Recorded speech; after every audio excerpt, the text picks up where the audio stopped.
Assalamualaikum warahmatullahi wabarakatuh. Hamdan wa syukran lillah, amma ba'd. Sobat-sobatku semuanya, subscriber, jamiah YouTuber yang dimuliakan oleh Allah Subhanahu wa taala. Untuk konten kali ini saya akan menerangkan babakan iman, Islam, ihsan. Apa yang dinamakan iman? Iman adalah suatu keyakinan, ridho kita menerima apa yang kita sudah yakini, terutama percaya kepada Allah, percaya pada Rasulnya, kitab-kitabnya, para malaikatnya, hari akhir, qada lan qadar. Atau mungkin apapun yang kita lakukan kita harus terima dan ridho, bukan karena terpaksa. Itu yang dinamakan iman. Terus yang dinamakan Islam adalah suatu perjalanan yang kita ikhlas, karena perjalanan yang dinamakan Islam adalah perjalanan yang kita jalankan sesuai dengan mereka semua yang diberikan keselamatan oleh Allah Subhanahu wa taala, terutama para utusan, para nabi, para rasul, wabil khusus Sayyidina Maulana Muhammad sallallahu alaihi wasallam. Di zaman itu beliaunya diperintahkan untuk sholat, diperintahkan untuk zakat, diperintahkan untuk puasa, diperintahkan untuk haji, diperintahkan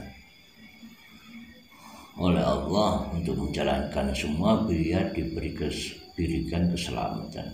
Dan akhirnya beliaunya Sayyidina Maulana Muhammad sallallahu alaihi wasallam benar-benar diberikan oleh Allah keselamatan. Dan memang beliau, para rasul, terutama Sayyidina Maulana Muhammad sallallahu alaihi wasallam, dipilih oleh Allah. Para tabi'in, para penerus-penerus beliau, terutama ulama warasatul anbiya, juga menjalankan, dia mendapatkan suatu keistimewaan dunia, keistimewaan akhirat. Dia dalam masalah ujian selalu diberikan keselamatan oleh Allah Subhanahu wa taala, karena dia memang menjalani apa yang sudah diberikan oleh Allah, sudah ditunjukkan oleh Allah untuk langkah-langkah biar menjadi orang yang selamat, orang yang bisa diselamatkan, hanya menjalankan suatu kebutuhan hidup, yaitu kebutuhannya orang hidup adalah hanya menyembah, sujud kepada Allah Subhanahu wa taala. Makanya dengan adanya ajaran-ajaran yang membuat kita itu selamat dan diberi keselamatan, itu memang mengajarkan kita untuk selalu menjalankan kebutuhan, karena di sini kebutuhan adalah pokok utama. Kepentingan akan mengikuti jika kebutuhan dijalankan. Itulah kunci daripada Islam. Terus yang ketiga adalah ihsan, di mana apapun yang kita lakukan harus berdasar dari iman dan ihsan, iman dan Islam. Jadi apapun yang kita lakukan berawal dari iman, yakin, Islam, harus kita menjalankan kebutuhan-kebutuhan kita sebagai fitrahnya manusia. Akhirnya bertemu kita yang dinamakan ihsan. Ihsan adalah perjalanannya syariat, thariqah, hakikat, ma'rifat. Ihsan adalah perjalanannya para aulia illallah ta'ala, para rasul, para nabi yang sudah menjalankan keyakinan yang sudah menjalankan apapun yang dijalani dengan keyakinan yang sempurna, dan dia sudah menjalankan perintah-perintah Allah.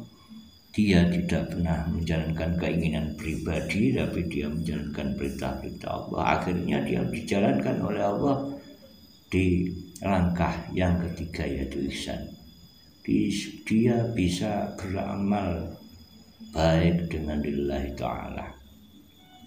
Dia bisa menjalankan syariatnya dengan thariqahnya, dengan hakikatnya, sampai dia bertemu dengan Sang Yang Kuasa dan Yang Maha Suci, Allah Subhanahu wa Ta'ala. Di situ sobat-sobatku, untuk pengertian daripada iman, Islam, dan ihsan, untuk poinnya kita tidak boleh menjalankan apa yang jadi keinginan kita karena risikonya lebih fatal. Ada satu pepatah, kekuatan Allah lebih dari segalanya, kekuatan manusia hanya ada batas-batasnya. Maka dari itu ikutilah jejak para leluhur kita yang telah diberi hidayah oleh Allah. Dia mengikuti jejak gurunya, dan insya Allah para leluhur, para sesepuh, terutama orang-orang yang bijaksana, itu umumnya dia punya syariat, punya keislaman yang sejati, dan punya perjalanan yang ihsan atau langkah yang mendapat ridho dari Allah Subhanahu wa Ta'ala. Cukup sekian dari saya. Kalau memang bermanfaat diambil intisarinya, kalau memang tidak berkenan di hati jamaah semuanya, sobat-sobatku semuanya, saya minta maaf yang sebesar-besarnya. Semoga Anda semua diberikan petunjuk oleh Allah Subhanahu wa Ta'ala, jadi golongan orang-orang yang beriman, orang-orang yang diselamatkan, dan orang-orang yang menciptakan kebaikan dengan tulus atau lillahi ta'ala. Cukup sekian. Wabillahi taufiq wal hidayah wal bawalinayah. Sikum manasib taqwallah. Assalamualaikum warahmatullahi wabarakatuh.